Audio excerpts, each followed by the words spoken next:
contacto ahora con el doctor Pedro Granja, máster en criminología de la Universidad de Bolonia. Está con nosotros. Doctor, ¿nos escucha? ¿Cómo está? Buenos días, Jimmy. Un enorme saludo para todos ustedes. Muchas gracias, doctor.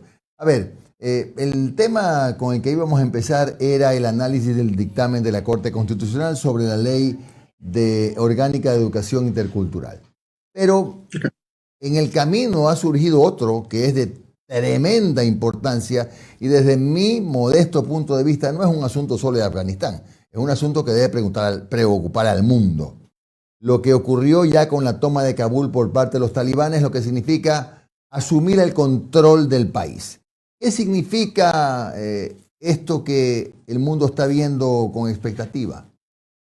Sí, gracias, Jimmy, por la oportunidad. Bueno, hay un informe de Amnistía Internacional, bueno, son varios, pero hay uno que realmente recoge al menos 1000 relatos de mujeres y niñas que han sufrido casos realmente horrorosos. Está el relato de una niña de 12 años que cuenta que cuando llegan los mujahidines a su casa, luego de la derrota de los soviéticos en Afganistán, terminan disparándole al papá en la cabeza, lo terminan ejecutando, porque lo acusan de haberle permitido ir a la escuela. ¿Ok? Luego los relatos pavorosos de violaciones, de lapidaciones de mujeres, de niñas, que son asesinadas luego de ser torturadas porque se niegan a convertirse en esclavas sexuales de estos grupos criminales, de estos grupos de fanáticos religiosos, son realmente recurrentes. Esto es central en estos momentos en el debate sobre Afganistán. Por supuesto que no lo es. Lo que alguna gente enferma con la misma tendencia de siempre de dividir el pensamiento entre radicales de una izquierda que ya no existe y de una derecha que cada día es más fuerte, nos terminan diciendo es peroratas a favor y en contra de los Estados Unidos. Es importante destacar rápidamente que las similitudes entre la desastrosa ocupación del Imperio Británico en Afganistán, donde los británicos perdieron, luego llegaron los soviéticos desde el 79 hasta 1988, en el que también salen con el rabo entre las piernas, y la ocupación norteamericana y de la NATO, que tiene más de 20 años ya, realmente son tan recurrentes que empiezan a sonar como el coro de una tragedia griega. Aquí lo único que está en juego, ya lo único que queda claro es que Afganistán no es un territorio petrolero, pero sí es estratégico para el cruce del oleoducto, del gasoducto, que se lo peleaban en un primer momento dos compañías, la argentina Bridas y la norteamericana Unocal. Los norteamericanos tenían un acuerdo con los talibanes para dejar pasar el gasoducto de Unocal, ¿okay?, desde el mar Caspio, y sacar por allí el petróleo de Turkmenistán. Yeah. Pero cuando empiezan empiezan a bombardear Afganistán para capturar a Bin Laden en esta narrativa que se inventaron del 11 de septiembre, entonces los talibanes les dicen no les vamos a dar la concesión y empiezan realmente los problemas y la ocupación.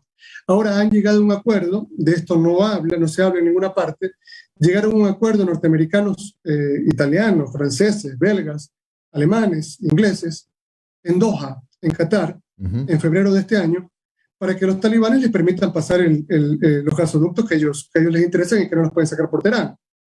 ¿Cuánto importa que las mujeres vuelvan a ser violentadas, vuelvan a ser torturadas, que las niñas vuelvan a ser asesinadas, que no se les permita ingresar a la escuela?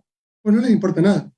Es decir, solamente han hecho un acuerdo que les beneficia a estas economías, en las que se sigue y lamentablemente se sigue analizando estos hechos desde el pensamiento eurocéntrico, que no es el único vigente, pero que sin duda ninguna ya está exhausto, está cansado y que no nos permite dar respuestas a ningún fenómeno actual. Claro, doctor Granja. Entonces, por eso que dice usted, por este acuerdo firmado en Doha, es que se puede entender cómo es que los estadounidenses se retiran, no digamos que con tranquilidad, con un poco de velocidad, sí, pero se retiran y dejan el problema gravísimo para Afganistán, que lo resuelvan los afganos.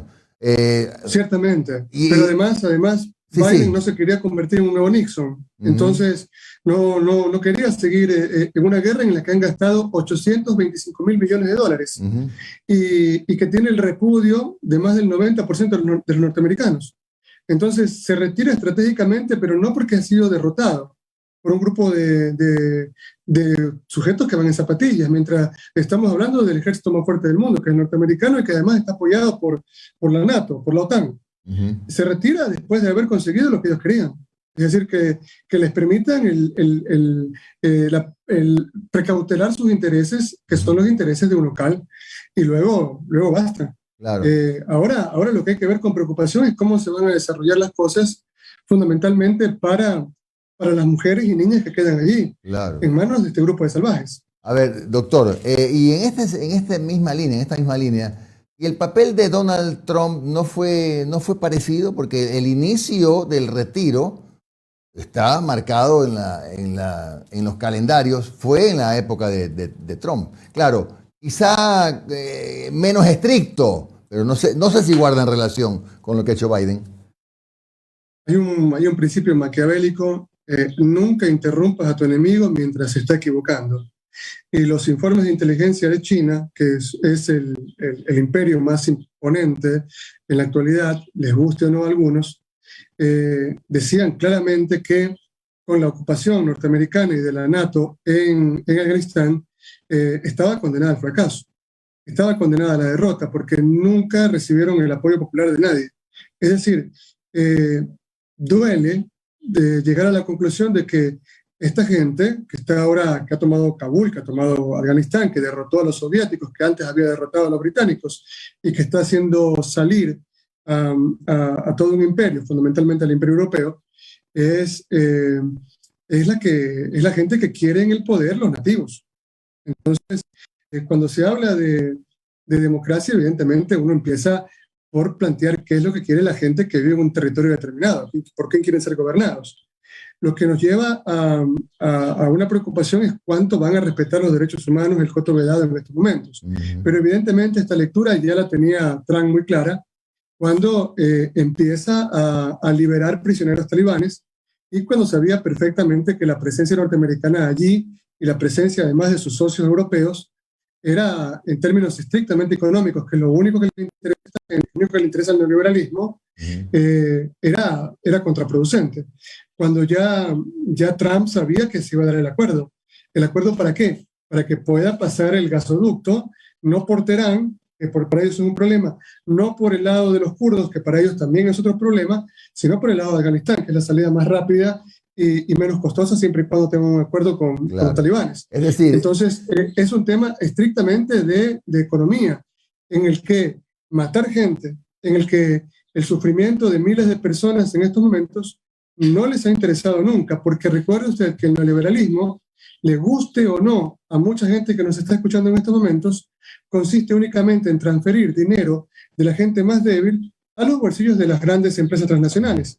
Luego, analizar el conflicto de Afganistán solamente desde la visión de los estados es bastante equivocado cuando usted no toma en consideración otras variables. Por ejemplo, el tema de la presencia de bridas, de la presencia de Unocal, de la presencia de Chevron en la zona y de la presencia también de grupos fundamentalistas transnacionales religiosos que también tienen agenda propia. Es un tema en el que evidentemente gira. Los dólares son los que terminan predominando, los que terminan decidiendo. Además, que la guerra continúe, que siempre hay un pretexto para invadir y para arrasar civilizaciones enteras, siempre va a ser un buen negocio para los imperialistas. Es decir, doctor, esta guerra o esta ocupación comenzó por intereses económicos y hoy termina por los mismos intereses, porque están protegidos ahora por este acuerdo.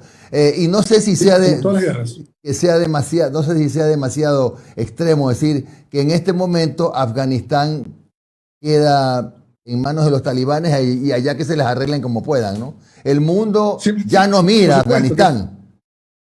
Que se arreglen como puedan, siempre y cuando les respeten el paso del gasoducto para Unocal y para las petroleras que son las que realmente gobiernan. ¿Okay?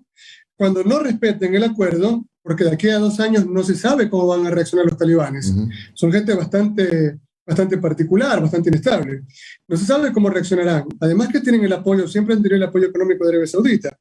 Habrá que ver qué les dictan ellos también, qué intereses entran allí. Pero si no les cumplen el acuerdo, tenga usted la plena seguridad de que los norteamericanos vuelven con bombazos y también vuelven los belgas y vuelven los franceses, como hicieron alguna vez en el Congo, donde le cortaban la mano por robarse un pancito a los nativos.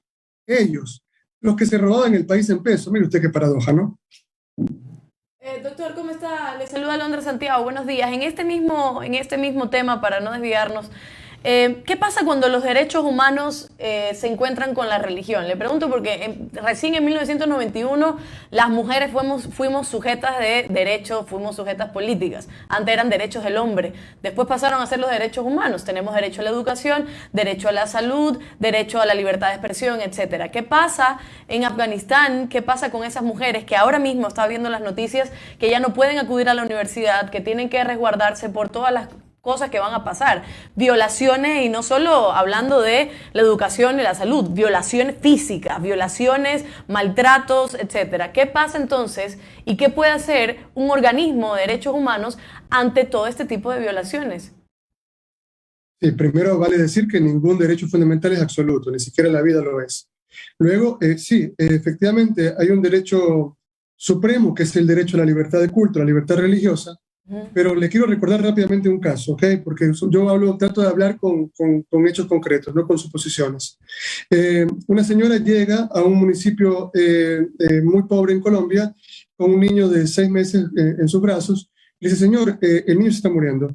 El médico rural lo atiende y le dice, tiene una bronconeumonía lobar, está profundamente deshidratado, se va a morir, tiene que dejarlo aquí. No, señor, yo tengo que regresar y preguntarle a mi esposo si me da permiso. Se va con el niño, al día siguiente regresa el hijo mayor de 12 años y le dice, manda a decir a mi papá que no le da permiso de que usted lo atienda a mi hermanito porque nosotros somos testigos de Jehová y nosotros no creemos en las transfusiones de sangre, en estas cosas. El médico denuncia el caso y llega a la Corte Constitucional, que termina decidiendo que ciertamente la libertad de culto es importante, pero que por sobre eso está el derecho a la vida del neonato, que no ha decidido todavía, del apenas nato, porque no ha podido decidir su estatuto ontológico, si realmente quiere esa religión o no. Y por tanto el Estado intervino y le salvó la vida al menor por sobre el derecho que alegaban los padres. Ahora, hablar de que el derecho a creer en Alá o como quieran llamarlos ellos, a una entidad que no conozco, ciertamente es un derecho que se debe respetar.